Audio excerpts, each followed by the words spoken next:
अखन अहाँ सब सुन रहल छी अमचल मूवी के शानदार प्रस्तुति खुशी रिकॉर्डिंग स्टूडियो बलुआहा।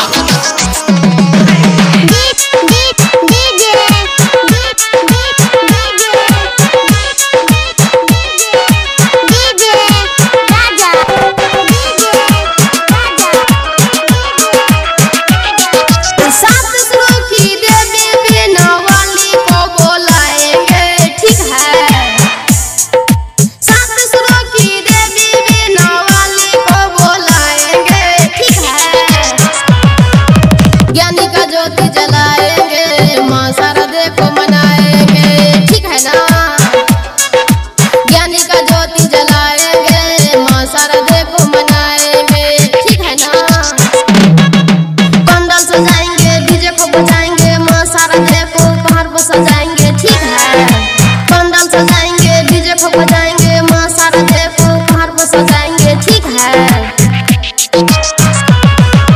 ज्ञानी का ज्योति जलाएंगे, माँ शारदे को मनाएंगे ठीक है ना। ज्ञानी का ज्योति जलाएंगे, माँ शारदे को मनाएंगे ठीक है ना। खुशी रिकॉर्डिंग स्टूडियो बलुआहा।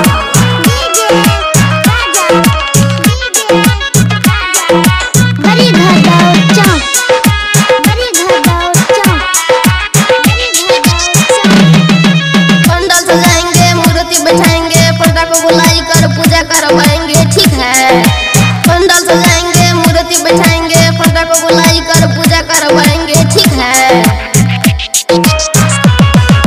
ज्ञानी का ज्योति जलाएंगे, माँ शारदे को मनाएंगे ठीक है ना। ज्ञानी का ज्योति जलाएंगे, माँ शारदे को मनाएंगे ठीक है ना। खुशी रिकॉर्डिंग स्टूडियो बलुआहा।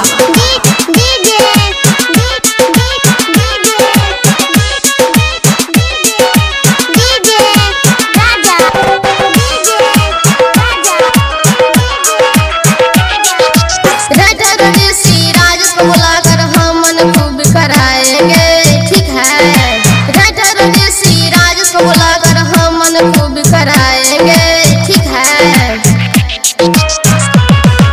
ज्ञानी का ज्योति जलाएंगे, माँ शारदे को मनाएंगे ठीक है ना। ज्ञानी का ज्योति जलाएंगे, माँ शारदे को मनाएंगे ठीक है ना। इस साल भी मनाएंगे, फिर उस साल भी मनाएंगे ठीक है ना। Recording by Guddu Chhela Bihari.